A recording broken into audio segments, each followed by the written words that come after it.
Hi guys, welcome to जूरियस एज। आज हम लोग इस बहुत इंपॉर्टेंट वीडियो में बात करने वाले हैं how you can crack UGC net June attempt in 45 days. Simple सा टॉपिक है, इसको बहुत जल्दी हम लोग 5-7 मिनट्स में कवर करेंगे। सबसे पहली चीज जो तुम्हें यूजीसी से रिलेटेड पता होनी चाहिए वो है ये है तुम्हारे लिस्ट ऑफ इंपॉर्टेंट सब्जेक्ट्स। इसमें मैंने एक ही स्लाइड में दोनों टाइप के सब्जेक्ट्स लिख दिए हैं जो तुम्हें आते हैं एग्जाम में। फर्स्ट टाइप ऑफ सब्जेक्ट्स जिन्हें हम कहते हैं कोर सब्जेक्ट्स। कोर सब्जेक्ट्स वो सब्जेक्ट्स हैं जो ज्यादा इंपॉर्टेंस रखते हैं एग्जाम के लिए। सेकेंड टाइप ऑफ सब्जेक्ट्स जो है उन्हें हम लोग कहते हैं माइनर सब्जेक्ट्स। माइनर सब्जेक्ट्स थोड़ा सा कम वेटेज रखते हैं एग्जाम के लिए। तो ये दोनों टाइप के ही सब्जेक्ट्स जो लॉ डोमेन में आने वाले हैं उनको मैंने एक साथ लिख दिया है, तुम लोग चेकआउट कर सकते हो। और तुम लोगों को शायद आई होप पता होगा कौन से सब्जेक्ट्स मेजर सब्जेक्ट्स हैं, कौन से सब्जेक्ट्स माइनर सब्जेक्ट्स हैं। अब हम लोग बात करने वाले हैं तुम्हारा सबसे इंपॉर्टेंट नेक्स्ट 45 डेज में क्या स्टडी प्लान होना चाहिए अगर तुम सच में क्रैक करना चाहते हो यूजीसी। तो ये तुम्हारा स्टडी प्लान होना चाहिए जिसको हमने बनाया है तुम लोग के लिए। बहुत ही सिंपल होगा। अपने दिन को 4 पार्ट्स में डिवाइड करो। सबसे पहले तो 4 पार्ट्स कैसे होने चाहिए। अब फॉर एग्जाम्पल तुमने फर्स्ट पार्ट में ले लिया एक कोर सब्जेक्ट। एक सिंगल सेटिंग में बैठो, कोर सब्जेक्ट का एक मेजर टॉपिक उठाओ।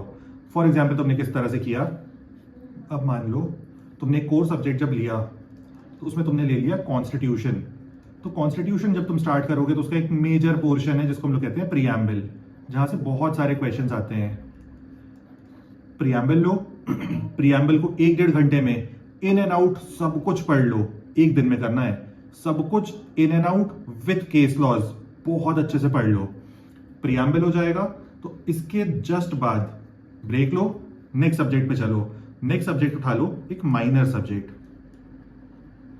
कोई भी छोटा सा सब्जेक्ट उठाया, 2-3 मेजर कॉन्सेप्ट्स उसके उठाए। फॉर एग्जाम्पल तुमने उठा लिया कंपनी लॉ या तुमने उठा लिया एनवायरमेंटल लॉ, उसके 2-3 इंपॉर्टेंट कॉन्सेप्ट्स पढ़े, उसके मेजर केस लॉज पढ़े।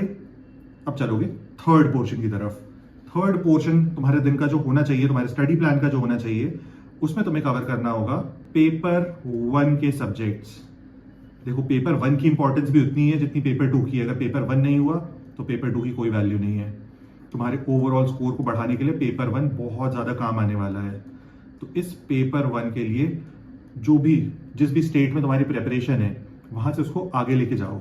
ठीक है, अब ये तीनों चीजें कैसे कर सकते हो तुम, देखो इसका भी मैं सिंपल सा प्लान बता देता हूं और फोर्थ पॉइंट को उसके बाद हम लोग लेंगे। हम लोग ने क्या किया है, एक कैप्सूल कोर्स लॉन्च किया है जो कि टिल एग्जाम चलेगा।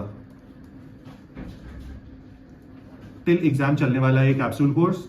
इस कैप्सूल कोर्स में सारी की सारी नेसेसरी चीजें जो भी तुम्हें लगती हैं एग्जाम के लिए वो हम लोग तुम्हें जल्दी से जल्दी प्रोवाइड कर देंगे। इसके लिए तुम्हें करना क्या होगा, ये एक बॉक्स है, इसमें एक अच्छा सा QR दिख रहा है तुम्हें, बस जाके स्कैन कर दो, सारा का सारा काम हो जाएगा एक बार में। चलो इसके बाद है फोर्थ पॉइंट जो तुम्हारे स्टडी प्लान में होना चाहिए, डेली स्टडी प्लान में। फोर्थ पॉइंट जो है ये सबसे इंपॉर्टेंट है। अब तुम्हें हर वीक में जो तुम्हारे बचा हुआ टाइम है, 7 डेज के जो वीक होता है उसमें हर सेकेंड डे, हर ऑल्टरनेटिव डे तुम्हें मॉक टेस्ट देना है।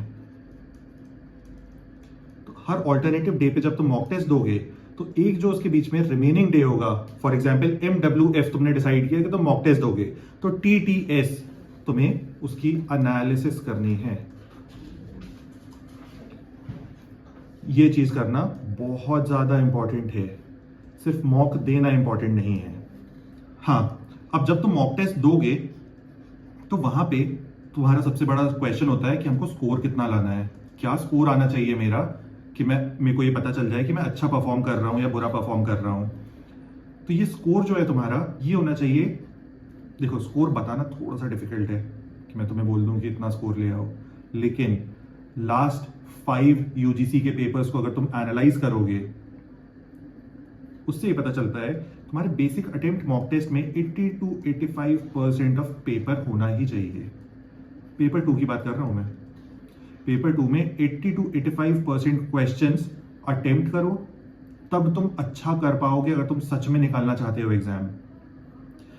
इसके बाद अब तुम्हें पता होगी एक चीज कि तुम्हारे क्या स्ट्रेंथ्स हैं और तुम्हारी क्या वीकनेसेस हैं। इन स्ट्रेंथ्स एंड वीकनेसेस पे किस तरह से काम करोगे तुम, पहले तो तुम आइडेंटिफाई कर लो क्या तुम्हारी स्ट्रेंथ है, क्या तुम्हारी वीकनेस है। शायद लॉ स्कूल में जब तुम होगे या अपना पोस्ट ग्रेजुएशन कर रहे होगे तो तुम्हें पता चल गया होगा कि तुम कॉन्स्टिट्यूशन में अच्छे हो, क्रिमिनल में अच्छे हो, तुम किसी चीज़ में अच्छे नहीं हो। फॉर एग्जाम्पल तुम टॉर्ट्स में अच्छे नहीं हो, तुम्हें केस लॉज याद नहीं होते हैं। इस पॉइंट पे सबसे इंपॉर्टेंट चीज़ होगी, क्या थी, सबसे इंपॉर्टेंट चीज़ होगी कि तुम PYQs को, प्रीवियस ईयर क्वेश्चंस को बहुत अच्छे से एनालाइज करो। इसके एनालिसिस से तुम्हें एकदम क्लियरली पता चल जाएगा किस टाइप के क्वेश्चंस आ रहे हैं, तुम उसमें कैसा परफॉर्म कर रहे हो, तुम्हें वो क्वेश्चन समझ आ रहे हैं कि नहीं।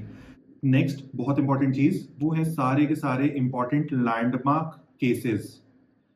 ये जो लैंडमार्क केसेस हैं ये हम लोग ने सब्जेक्ट वाइज इसको कैसे करेंगे। For example public international law बहुत ज्यादा पूछा जाता है एग्जाम में, तो पब्लिक इंटरनेशनल लॉ से रिलेटेड जो भी मोस्ट इंपॉर्टेंट केसेस होंगे और उनका क्रक्स होगा उसको हम लोग जल्दी से जल्दी अपलोड कर देंगे कि तुम लोग को वो चीज जल्दी मिल जाए, तुम प्रिपेयर कर लो, तुम्हारा काम बन जाए।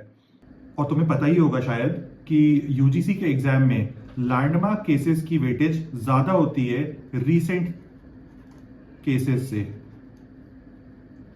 इस चीज का हम लोग ने भी बहुत अच्छे से ध्यान रखा हुआ है, तो लैंडमार्क केसेस हम लोग जल्दी से प्रोवाइड कर देंगे। पैरेलली हम लोग रीसेंट केसेस को भी कवर करते हुए चलेंगे, तो दोनों चीजें हमारी एक साथ हो जाएंगी। हम लोग नेक्स्ट टाइम मिलते हैं नेक्स्ट वीडियो में। सी यू गाइस, बाय बाय।